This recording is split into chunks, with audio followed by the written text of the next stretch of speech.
There is a moment that nobody warns you about. It doesn't arrive with tears.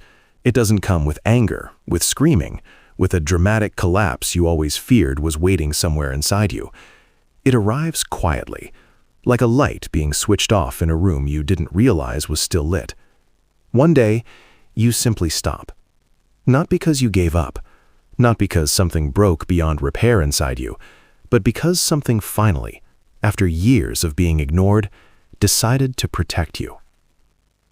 Carl Jung spent the final decades of his life studying a phenomenon that his contemporaries couldn't explain, and most people today still don't understand. He watched it happen in his clinic in Zurich. He documented it in his private journals.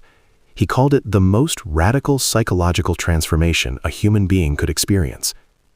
And the terrifying part, the part that made even Jung pause, wasn't how it happened. It was how quiet it was.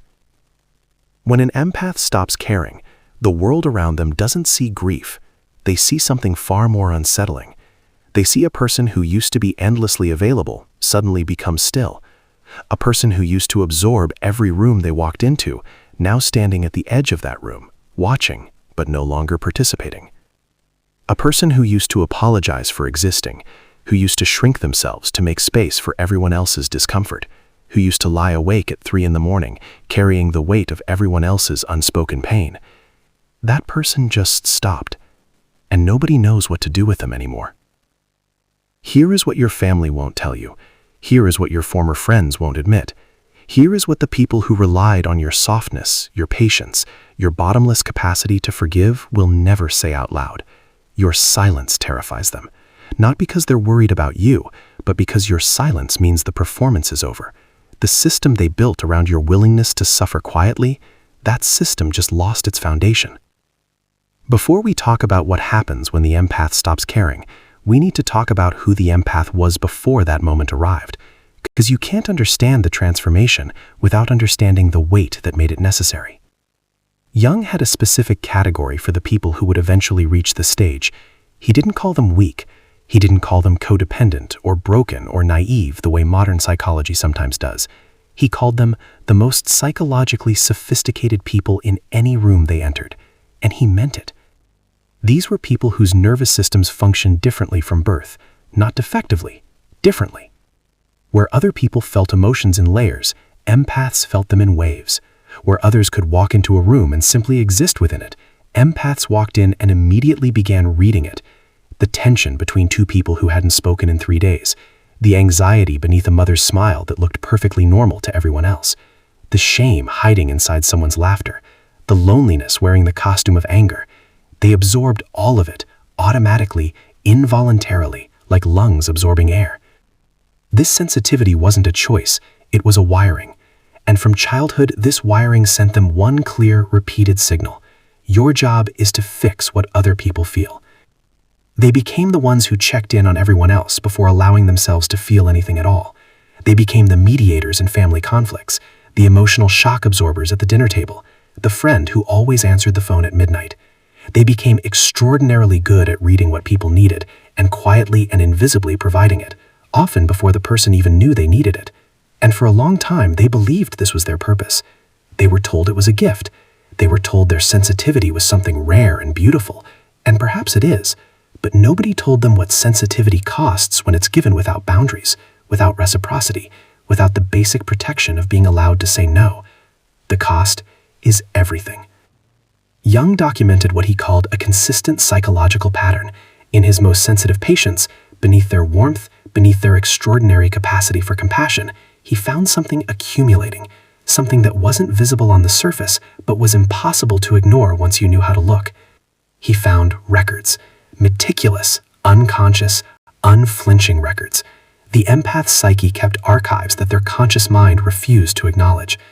Every time someone used their kindness as a doormat and walked through without removing their shoes, every time they swallowed their own pain to help someone else process theirs, every time their intuition screamed a warning and they silenced it because believing the worst in someone felt like a betrayal of their own values, every time they extended grace to someone who had shown them repeatedly that grace was being mistaken for permission, all of it recorded, none of it expressed. This is the part that Jung found most remarkable and most dangerous. These empaths weren't suppressing resentment consciously. They were genuinely choosing compassion. They genuinely believed that their role was to hold space, to absorb, to transmute. They had been so thoroughly conditioned to see their own needs as secondary that the idea of prioritizing themselves felt not just selfish, but morally wrong. They wore their exhaustion like evidence of their goodness, and the world rewarded them for it. Every time they sacrificed their own peace to keep someone else comfortable, they received validation. Every time they absorbed someone's anger instead of reflecting it back, they were told they were mature. Every time they stayed when they should have left, they were called loyal. The reward system was perfectly designed to keep them exactly where they were, giving, absorbing, slowly disappearing.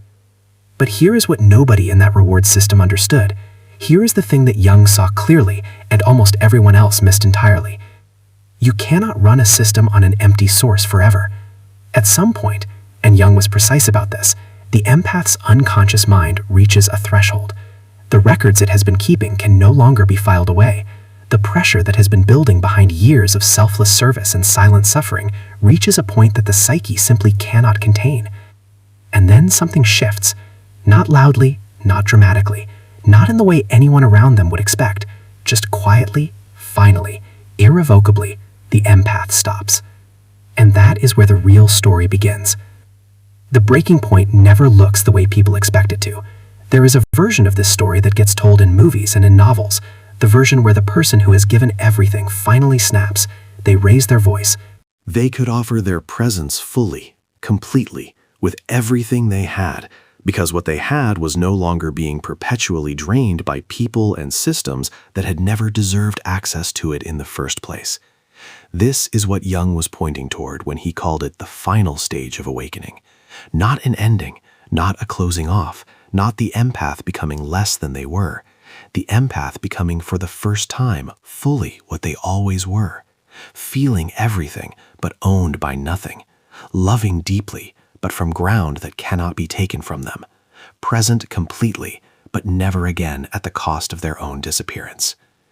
There is a version of you that exists on the other side of everything you have survived. A version that carries every scar and has not been made smaller by a single one of them. A version that knows its own value, not because someone finally recognized it and reflected it back, but because it stopped waiting for that recognition and simply chose to know. That version is not a destination you are traveling toward.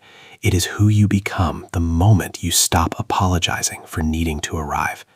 The empath who stops caring about maintaining peace and systems built on their silence has not lost their heart. They've found it, and this time they are keeping it.